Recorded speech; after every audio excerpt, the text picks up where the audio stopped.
నేను అక్షరాలు రాస్తాను, ఆమె అక్షరాలతో భవిష్యత్తును తీర్చిదిద్దుతుంది. నేను కథలు అల్లుతాను, ఆమె కొన్ని వందల జీవితాలను నిలబెడుతుంది. ప్రపంచం ఆమెను ఒక అందమైన కావ్యం అనుకుంది, కానీ ఆమె అజ్ఞానాన్ని పారద్రోలే ఒక అలుపెరిగిన సైన్యమని నేను తెలుసుకున్నాను.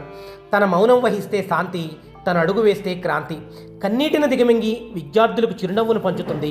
కష్టాలను ఓడించి ఇల్లు గెలిపిస్తూనే క్లాస్ రూమ్లో గెలుపు పాఠాలు నేర్పుతుంది. ఇంట్లో ఆమె ఒక అమృతం, బడిలో ఆమె ఒక అంకితం. సూర్యుడు ఉదయించకముందే ఆమె బాధ్యత మొదలవుతుంది. చందమామ నిద్రపోయిన తన విద్యార్థుల రేపటి కల గురించి ఆమె మేల్కొనే ఉంటుంది. ఆమె వంటగదిలోని పోపు డబ్బాలో ఒక దేశాన్ని నడిపించే ఆర్థిక సూత్రం ఉంటే, ఆమె చేతిలోని చాక్పీసులో ఒక తరాన్ని నడిపించే జ్ఞానసూత్రం ఉంది. ఓర్పులో ఆమె ఒక భూదేవి, నేర్పులో ఆమె ఒక సరస్వతీదేవి. లోకం గీసిన గీతల్ని చెరిపేసి ఆకాశం వైపు దూసుకెళ్తున్న ధృవతార, సమాజం పెట్టే ఆంక్షలని ఆభరణాలుగా మార్చుకుని తన ఉనికిని ఈ విశ్వానికి చాటుతున్న విశ్వరూపం తను. ఆమె అడుగు ఒక వెలుగు, ఆమె గెలుపు ఒక పిడుగు. ఓ మహిళ, ఓ ఉపాధ్యాయుని, నీ త్యాగానికి వెలకట్టలేం, నీ సహనానికి సరితూగలేం.